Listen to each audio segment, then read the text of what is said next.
주님의 말씀 들으려고 합니다.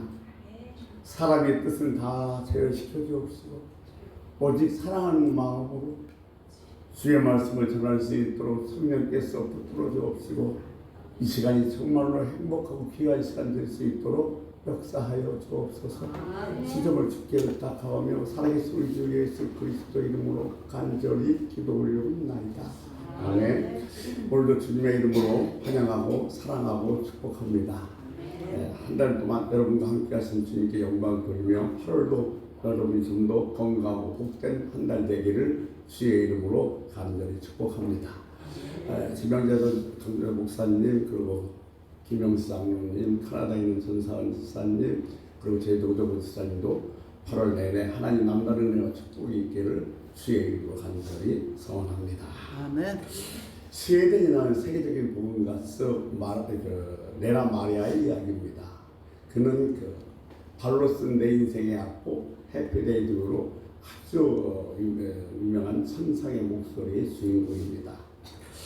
가수별 복음가수 드물게 단독 콘서트에서 수백 명 이상 모이는 대단한 성과를 이뤘던 것이 이 레나 마리아입니다.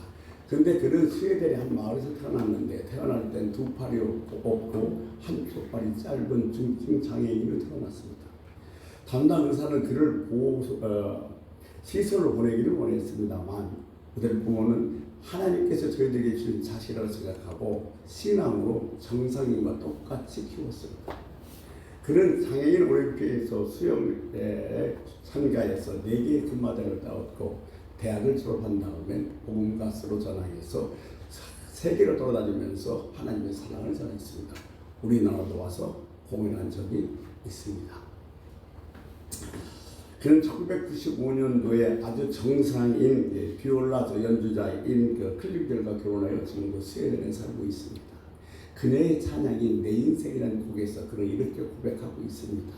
내 마음과 내 영혼을 주님께 드립니다. 나를 주님께 드립니다. 내 인생을 주님의 손에 얹어놓습니다. 여러분 이 고백이 우리들의 고백이 되었으면 좋겠습니다. 아멘. 오래간만에 만난 동창생의 얼굴을 보니까 병색이 연연합니다. 그래서 묻습니다. 병원에 갔다 왔느냐고. 그러면 도리질하면서 병을 가지 않았다고 합니다. 근데 병원을 왜 안 가느냐고 물어보면 보통 병원을 가기 싫어하는 사람들의 공통점이 3가지가 있다고 합니다. 첫 번째, 내 병은 내가 잘 안다. 내가 내 병을 잘 아는데 병원에 가서 또 한번 당신의 병은 이겁니다라고 지적받으면서 그것에 드러나는 걸 별로 좋아하지 않는다는 겁니다. 두 번째, 이 병의 원인이 다른 사람에게 있고 다른 곳에 있으면 좀 원망도 하고 핑계도 되겠지만 그 원인이 내게 있기 때문에 당신의 부주의로 당신의 잘못으로 이 병이 생겼습니다라는 얘기를 부쩍 듣기 싫어한다는 겁니다. 그래서 병원에 가지 않는다는 거죠. 세 번째, 당신의 병은 위중합니다. 심각합니다. 고치기 어렵습니다. 이런 소리를 들을까 싶어서 병원에 가기를 몹시 두려워한다는 겁니다. 현대인이 살아가면서 가장 듣기 싫어하는 소리가 있는데 그것은 죽으라는 단어와 죄라는 단어라고 합니다. 죽는다, 얼마 못 산다, 되게 듣기 싫어합니다. 내가 알고 있음에도 불구하고 그리고 또 하나 너는 죄졌어, 너 회개해 이런 얘기는요 정말 듣기 싫어하면서 심지어는 막 때려 죽이려고 덤벼들기도 합니다. 인간이 정말 싫어하는 소리가 죄를 책망하는 소리, 내 실수의 잘못을 지적하는 소리는 정말로 싫어합니다. 오늘 저는 정말로 여러분이 듣기 싫은 소리 좀 하려고 합니다.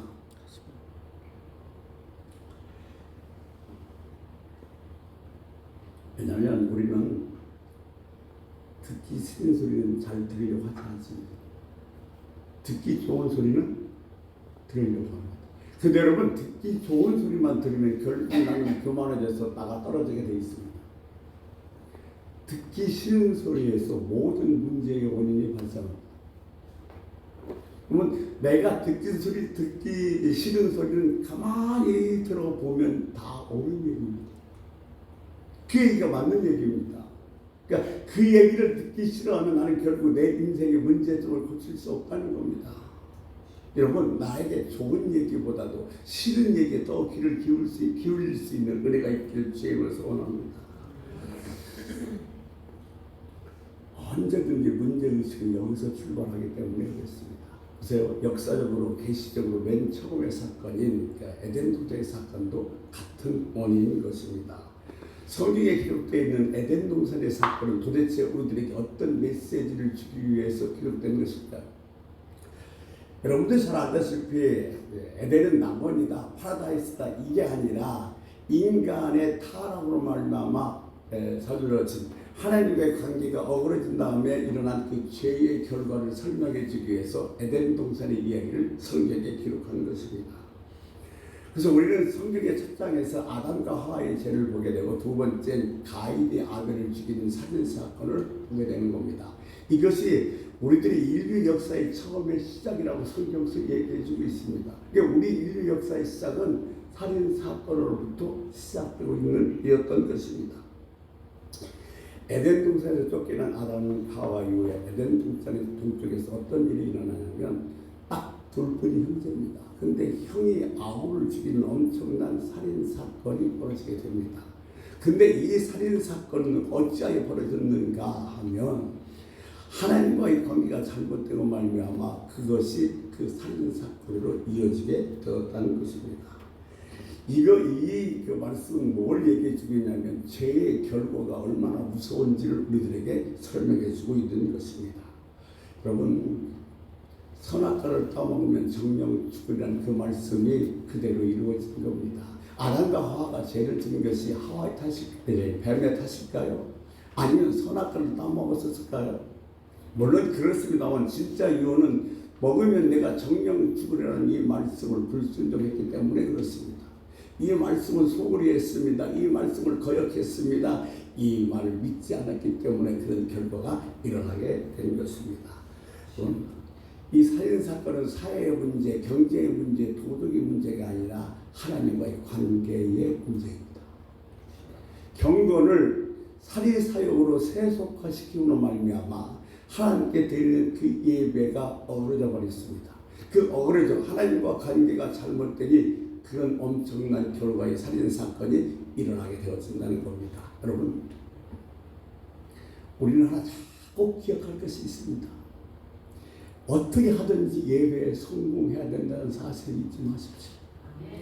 예배에 참석하는 것이 중요한 것이 아니라 예배에 성공하는 겁니다. 뒤에도 다시 말씀드리겠습니다만 이 엄청난 살인사건은 다른 것이 아니라 예배의 실패에서 일어나게 되는 사실입니다. 나는 어떤 일이 있어도 무슨 일이 있어도 언제나 예배의 성공자가 되겠다 이렇게 결단하셔야 됩니다. 우리는 예배의 성공의 중요성을 절대로 잊지 마시기를 주의 이름으로 부탁을 드립니다. 그러면 가인이 드린 제사는 뭐가 잘못됐을까요? 농산물로 드린 제물이기 때문에 하나님께서 받지 않았다? 그렇지는 않습니다. 레위기 19장 24절에 보면 4년 후에 모든 과일을 거룩히 하여 여호와께 드리며 찬송하리라고 그랬습니다. 그러니까 농산물로 드리는 제사도 있다는 사실입니다. 그러면 하나님께서는 왜 이 농산물을 드린 가인의 제사를 받지 아니하셨는가 하는 거죠. 이 아벨과 가인은 동시에 지금 제사를 드리고 있습니다. 무슨 얘기냐면 그들은 예배를 어떻게 드려야 되는지 지식을 공통적으로 알고 있었다는 겁니다. 더불어서 하나님께서는 예물을 어떻게 드려야 되는지 알려주셨다는 겁니다. 근데 가인도 아벨도 다 알고 있었습니다. 근데 가인은 하나님께서 알려준 대로 양의 피로 제사를 드렸고 가인은 자기 임의대로 농산물을 가져왔다는 겁니다. 다른 말로 바꿔 말씀드리면 가인은 하나님을 믿지 아니하는 겁니다. 가인은 자기의 행위로 하나님께 나갈 수 있다고 생각했습니다. 오늘날도 얼마나 많은 성도들이 내 행위로 말미암아 하나님께 나갈 수 있다고 생각하는지 모릅니다. 여러분, 하나님이 우리를 의롭다 하신 것은 임의로 하신 것이 아니라 순종을 전제로 의롭다 하셨다는 사실을 우리는 기억해야 할 것입니다. 사랑하는 성도 여러분, 예배에 성공하지 못하면 그냥 성공하지 못한 걸로 끝난 것이 아니라 우리 마음속에 불안과 불만과 불평의 감정이 남아 있습니다. 내가 예배를 드리고 난 다음에도 여전히 내 마음속에 불안과 불평과 불만과 이런 감정이 남아있으면 죄송합니다만 오늘날 예배에 실패한 것입니다. 여러분 혹시 예배의 백일몽에 빠져본 적이 있으십니까? 예배가 얼마나 황홀한지 한 시간이 어떻게 잘 지나갔는지 몰라. 이런 경험이 있으십니까? 졸린데 졸림을 참아보려고 볼펜으로 허벅지를 찔러본 적이 계십니까?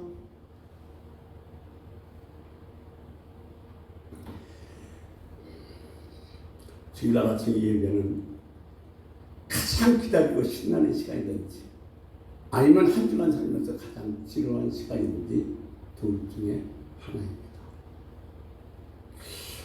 얼마 전인가요? 그 추운 겨울날이었는데 수백 명 사람들이 이런 모닥불도 펴놓고 팝가를 뒤집어 쓰고서 긴 줄을 서 있습니다. 그 줄이 왜 서 있나고 봤더니 한 가수의 공연 티켓을 사기 위해서 이른 밤부터 나와서 줄을 서고 있는 겁니다. 여러분 어떤 분은요 유명한 가수의 공연 티켓을 사기 위해서 밤새도록 컴퓨터에 앉아서 막 그 티켓을 사려고 몸부림친답니다. 아니 한 가수의 공연을 보려고도 이렇게 몸부림치는데 오늘날 예배에서 이런 감정을 갖고서 주님 앞에 나오는 사람들이 그렇게 많지는 않다는 사실입니다. 오늘날 정말 이 교회에서 회복되어야 될 것은 성경적 예배입니다. 얼마나 많이 모이는가, 얼마나 화려한가, 얼마나 멋진 피아노가 있고 뭐가 있는가 이게 중요한 것이 아니라 하나님의 임재가 있는가, 하나님 만남이 있는가, 성경적 예배가 회복되는 것이 가장 중요하다는 겁니다. 저는 그렇게 생각합니다. 전혀 한 번도 숫자에 신경 쓰신 적이 없습니다. 정말 중요한 것은 오늘도 여기 하나님의 임재하셨는가, 나는 그 하나님을 만나고 돌아가는가, 이게 훨씬 더 중요하기 때문에 그렇습니다.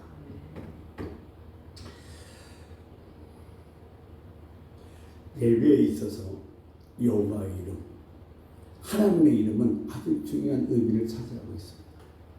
하나님의 존재, 하나님의 임재에 머물러 임재가 같이 포함되어 있는 것이 여호와의 이름, 하나님의 이름입니다. 그러니까 하나님의 이름이 불려질 때마다 귀를 쫑긋하며 들어야 되고 하나님의 이름이 불려질 때마다 마음과 옷깃을 여기면서 예배드릴 자세를 준비해야 됩니다.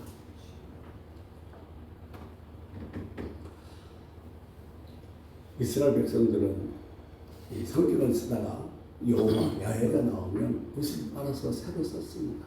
그만큼 여호와의 이름에 큰 중요한 의미를 담고 있었던 것입니다. 그래서 우리도 예배드릴 때 이 하나님 이름이 불려질 때마다 정말 귀를 좀 세우면서 정체해서 드려야 되고 우리 옷깃을 열면서 하나님이 임재하신다, 하나님 기뻐하시는 예배를 드려야지 자세를 고쳐 잡아야 될 것입니다.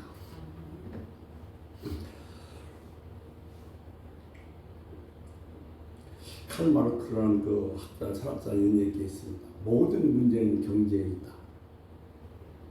근데 성경이 얘기하고 있습니다.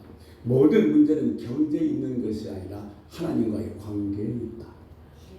그러니까 하나님과의 관계가 잘못되면 반드시 문제가 생기십니다. 이것을 바꿔서 말씀드리면 우리가 당하고 있는 모든 문제의 해결자는 오직 하나님이시라는 겁니다.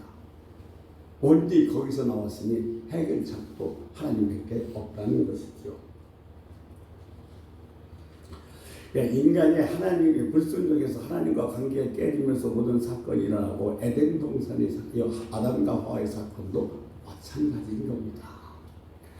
자, 에덴 동산에서 하와가 아담이 범죄했던 것은 앞서 말씀드린 것처럼 내가 먹는 날에 정령 주라 이 말씀을 소홀히 여겼기 때문인 것입니다.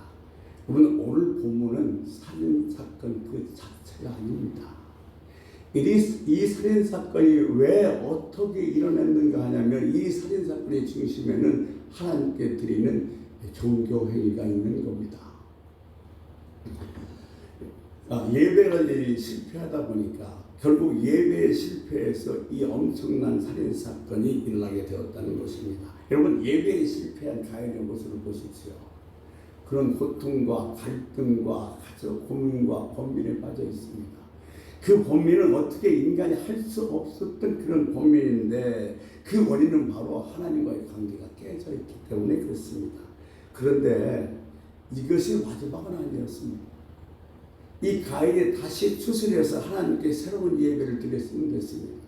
그런데 그런 생각은 하지 않고 오히려 자기 예배를 하나님께서 받지 않는 것의 분풀이를 누구에게? 아벨에게 하게 되는 것입니다. 여러분, 사람과의 하나님과의 관계가 잘못되면 그 부작용으로 반드시 사람에게 분풀이하게 되어 있다는 겁니다. 하나님과의 관계가 잘못되면 잘못된 것으로 끝나는 것이 아니라 그 잘못된 것의 부작용으로 다른 사람에게 분풀이하게 되어 있습니다. 이것이 성경에서 말씀하시는 진리입니다. 그런데 이것을 심리학자들은 뭐라고 얘기하냐? 가인 콤플렉스라고 얘기합니다. 가인의 심보를 보십시오. 자기가 지금 하나님께 제물을 잘못 드려서 하나님께서 받지 않는 그 제사를 누구 탓이라고 생각합니까? 아벨 탓이라고 생각합니다. 여러분, 모든 것이 다 잘못된 건 누구 탓이냐? 남 탓입니다.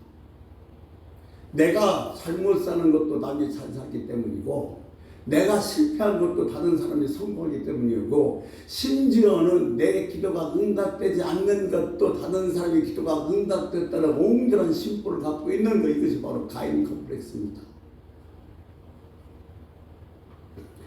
오늘 본문에는 죄의 성장이 얼마나 무서운지를 우리들에게 얘기해 주고 있습니다. 단둘인, 형제는 단둘이었다. 단둘인 형제인데 형이 동생을 죽여야 될 만한 이유가 도대체 무엇입니까? 아벨이 가인 걸 도둑질했습니까? 강도질했습니까? 뭐 야곱처럼 뭘 또 가로챘습니까? 그렇지 않습니다. 다만 한 가지, 하나님께서 자기 예배는 받지 않고 아벨의 예배는 받으셨다는 것입니다. 그러니까 무슨 원한이 있어서 죽인 것이 아니라 분풀이로 아벨에게 했다는 겁니다. 이게 오늘날 우리들 사회에 보면 이런 사건들이 출비합니다. 다른 사람에게 피해를 입혔다고 해서 내가 무슨 이익이 있는 건 아닙니다. 그런데 어떻게 있는 이 마음속에 있는 감정, 분풀이를 하고 보야 하는 시기입니다. 그래서 말도 안 되는 사건, 얼마나 많은 사람들이 억울한 죽음을 당합니까?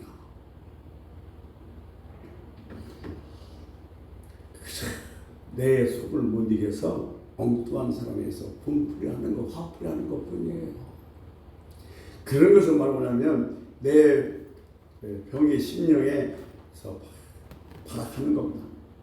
두 번째, 죄가 우리 마음속에서 평안을 뺏어갈 거예요.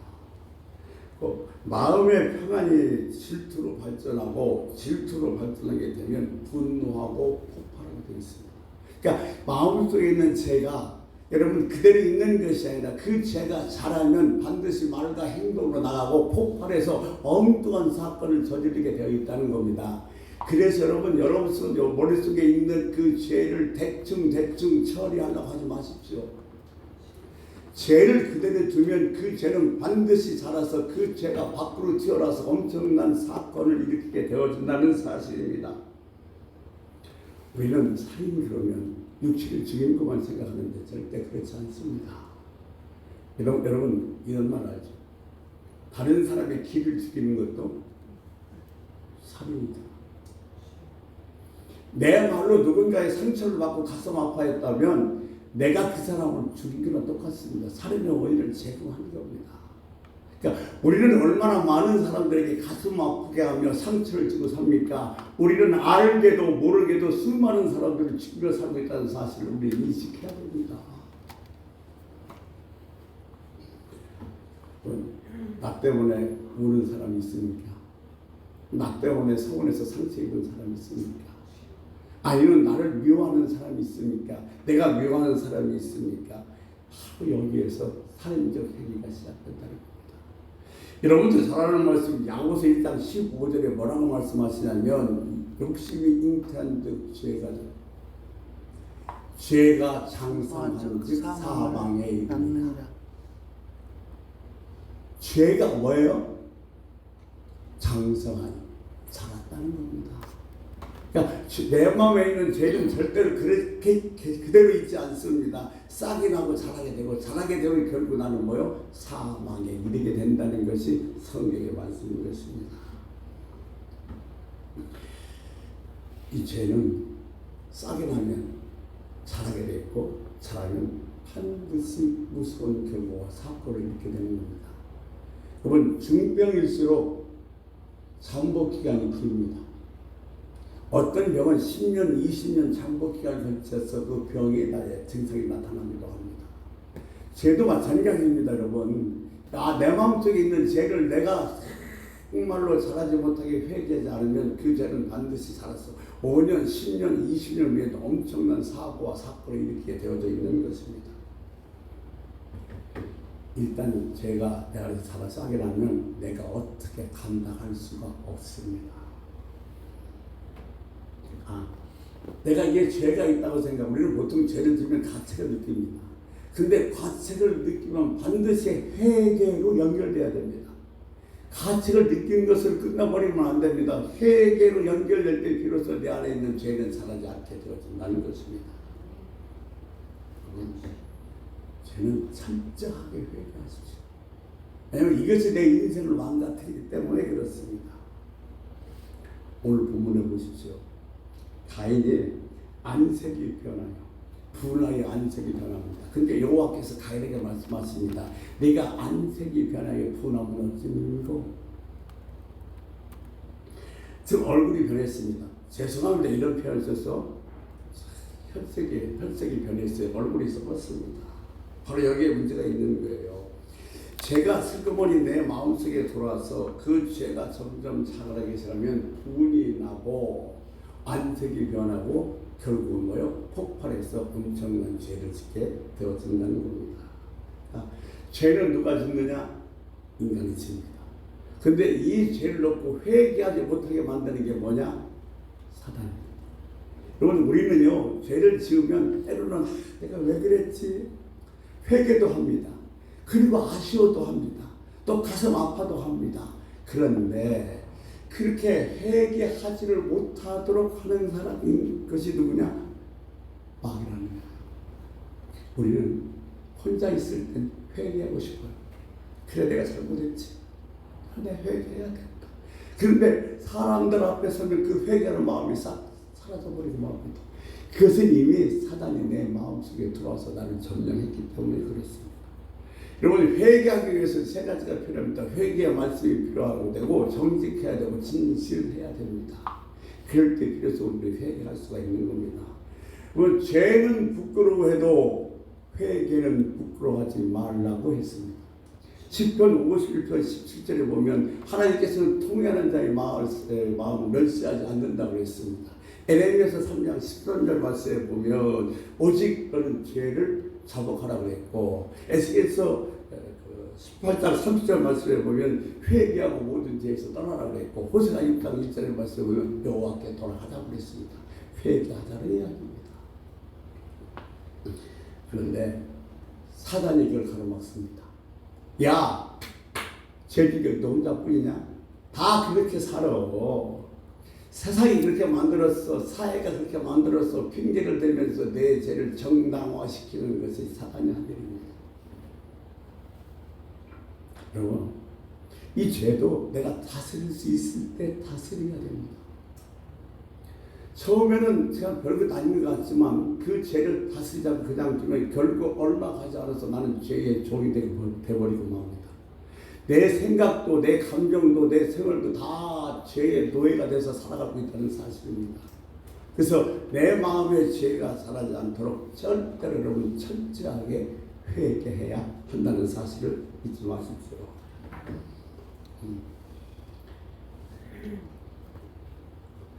죄를 오늘 본문이 이렇게 얘기해요. 죄를 다스릴지어다. 다스려라. 그러면 아직 다스릴 수 있을 때 다스리라는 겁니다. 여러분 한계를 넘으면 내가 그 죄를 다스리고 싶어도 다스릴 수가 없어요. 술 먹는 사람들이 이런 얘기합니다. 처음엔 내가 술을 마십니다.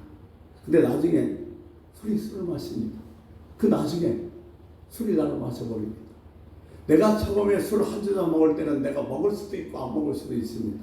그러나 술이 나를 마셔버리면 나는 감당치 못하는 거예요. 내가 술을 먹기 싫어도 안 먹으려고 마음 먹어도 먹지 않게 되어버리는 겁니다. 이것이 중독성입니다. 오래된 얘기입니다만, 그러니까 경주에 있는 반석궁식 기도원에 집회를 갈 때 고속버스를 타고 됐습니다. 그 기도원이 지금 논산 두 개로 이사 와서 계속하고 있습니다만, 고속버스를 타고 앉아 있는데 제 옆에 앞자리에 한 40대 후반의 남자가 앉아 있는데 한 5분마다 컵에서 뭘 따라서 홀짝홀짝 마시는 겁니다. 근데 마실 때마다 알코올 냄새가 나니까 그것이 아마 술인 것 같습니다. 이제 손님들이 타기 시작해서 중년시사 옆에 다른 사람이 탔습니다. 그가 이렇게 물어봅니다. 건너편 뒷좌석에 얘기하는 말이 다 들렸습니다. 어디 가십니까? 경주 갑니다. 무엇을 하러 가십니까? 무슨 볼일로 가십니까? 물어보니까 내 딸을 보기 위해서 갑니다. 딸이 몇 살인데요? 7살입니다. 아니 근데 아직도 그 딸이 그렇게 어린데 지금 따로 산단 말입니까? 라고 물으니까 그 남자가 이렇게 대답합니다. 내가 알코올 중독자입니다. 그래서 내 아내와 이혼했고 아내가 나를 버렸고 한 달에 한 번씩 교섭권이 있어서 그 딸로 보러 가는 길입니다. 딸을 생각만 해도 보고 싶습니다. 근데 이 미친 사람 보십시오. 자기 술 때문에 자기가 아내에게 버려졌고 자기가 보고 싶은 딸도 못 보는데 한 달에 한 번 딸을 보러 가는데도 술을 홀짝홀짝 마시면서 가는 거예요. 이것은 이미 내가 다스릴 지경에 넘어섰기 때문에 그렇습니다. 그래서 성경은 우리에게 얘기하는 겁니다. 내가 죄를 내가 다스릴지어다. 다스릴 수 있을 때 다스리라는 겁니다. 이미 그 한계가 넘으면 술이 나를 먹어버리면 나는 술을 먹기 싫다 해도 먹지 않을 수가 없게 되는 것처럼 그 죄는 나는 어떻게 할 수가 없기 때문에 그런 것입니다. 오늘 성경은 이렇게 얘기합니다. 죄의 소원이 너게 있으니 너는 다스리라. 방법을 알려주죠. 내가 선을 행하면 어찌 낯을 들지 못하리요 그럽니다. 여기서 말하는 것은 무엇이냐면 보세요. 네가 선을 행하면 낯을 어찌 들지 못하리요. 이 말은 여러분 우리는 세상과 별세한 사람입니다. 이미 고위됐던 이준표 목사가 얘기했던 별세 신앙이에요. 세상과는 별세한 사람입니다. 여러분 세상을 기대하지 마십시오. 세상이 나에게 잘해주기를, 다른 사람이 나에게 잘해주기를, 다른 사람이 나를 좋아해주기를 이런 기대하지 마십시오.